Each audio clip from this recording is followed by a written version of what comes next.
Another day, another conservative whining about free speech when in reality, no free speech has really been infringed here. And of course, we're talking about Nigel Farage versus uh, Coutts. I think that's how you officially say it, I think. Um, at least I hope that's how you say it. I'm not 100% sure.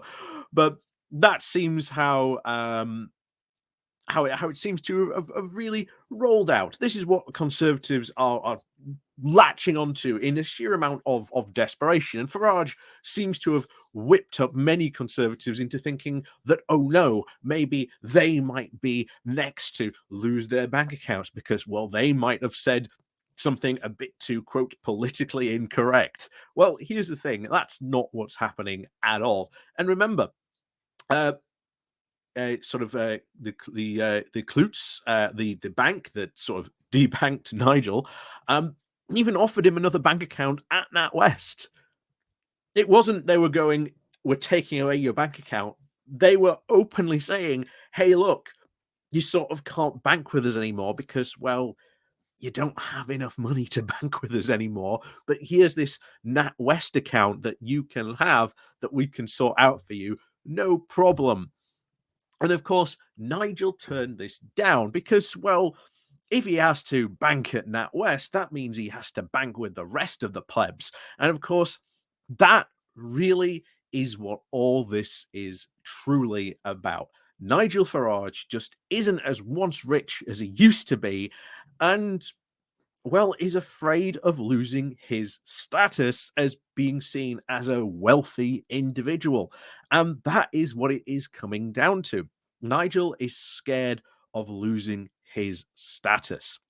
So before we get more, of course, into this case, then please do, of course, remember to click on the like, share, and subscribe button. And of course, down below, there are links to my Patreon page and our off-station link called Buy Me Coffee, where you can buy me coffee. And of course, as always, thank you very much to all those people who do help and support the channel that way.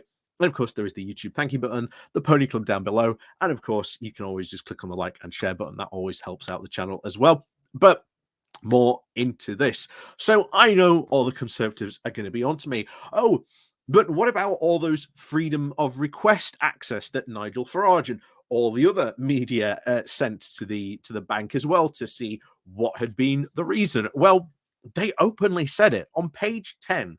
The first thing they had said was that Nigel Farage had paid off his mortgage, basically meaning that his house that he was paying the mortgage on was no longer going to be held in security. Thus, he would fall below the minimum wealth limit because remember, this is a bank for extremely wealthy people.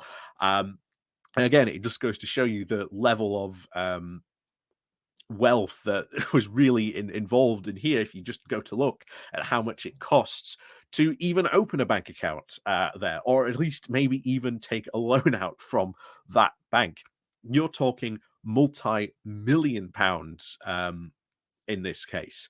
So because his house was no longer going to be held in security by that bank, he fell below the minimum wealth limit. And as a result, he fell below the rules. He was no longer eligible to use that bank.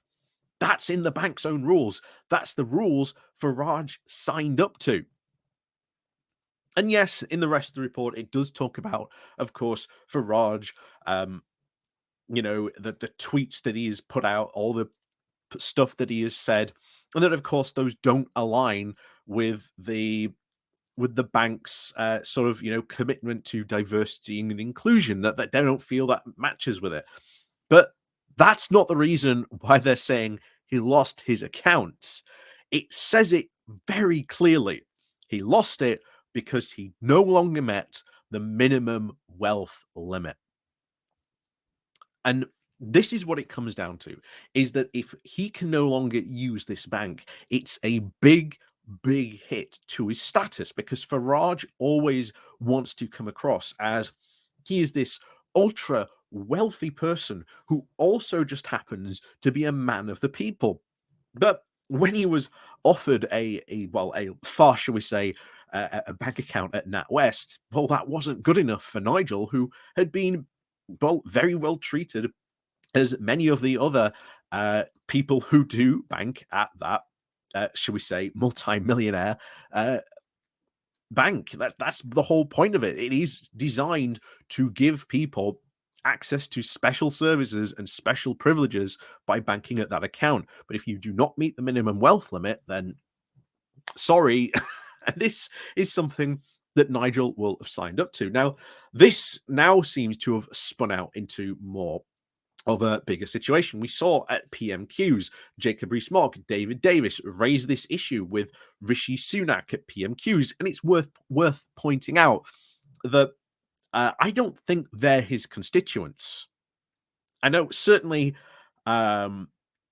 he's not, Nigel Farage isn't one of their constituents. As far as I'm aware, I don't think he lives in their constituency, which if I were a constituent, I'd be very annoyed at. But there you go. So they used their own sort of privilege in the parliament to ask that question of their prime minister to essentially get him to open an investigation into this. So we're now going to have a massive waste of time into this investigation to basically find out something that we already know, that basically Farage doesn't have enough money as he used to. Because if you've been following along the stories of Nigel Farage, or you are, shall we say, a regular Fromage watcher, you know full well that for quite a number of years now, at least going back 3 or 4 years, Farage has been reported on many occasions to be in constant money worries, complaining about the lack of his income, how it has fallen substantially. We should not be surprised that a bank that is catering to, well, millionaires and billionaires suddenly no wants to longer do business with a guy who, well, no longer has, shall we say, the money that he once used to have. And of course, this all comes back to loss of status. If you are not seen having an account at this bank, well, it's a big status loss. It's a big hit to his ego. This is why he is raising the fuss about this, because he knows it's a big loss to his status, it's a big loss to his ego, and who, at the end of the day, conservatives can try and make this a big free speech issue all they want. But the bank has been very, very open about this, even in their own report, which again, reporters have been getting access to. The reason was not because of his comments, although they did say, again, this doesn't align with the bank's interest or anything like that. But they say openly and clearly, look, he paid off his mortgage. We no longer held his house in securities, meaning that he no longer met the minimum wealth requirements to have an account with us.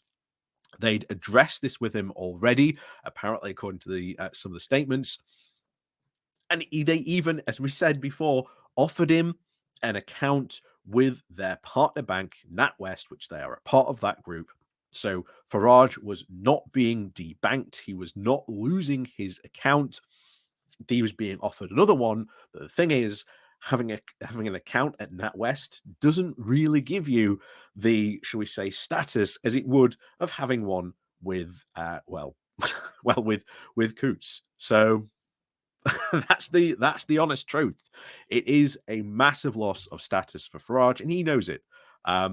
That's why he's kicking up such a fuss about this. And even on Newsnight, a couple of well, I think it was yesterday, he was told by someone in the banking industry specifically why he had lost his account, and Farage looked surprised that that someone seemed to be pointing that out to him. So, as always, it's a good, shall we say, kick in the pants to Farage. And, well, what can I say, Farage? Welcome to the real pleb club.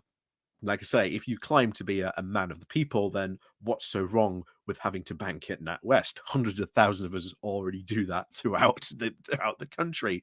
So I don't see what the big problem with is, unless you really want that bank account at Coutts, which basically, as we said, is a big status symbol. It's a big privilege symbol. And of course, he no longer meets the wealth requirements, which we are going to and should rub in constantly, that Farage is no longer as wealthy as he used to be. So, of course, as always, thank you very much for watching. And of course, as always, we'll see you all next time.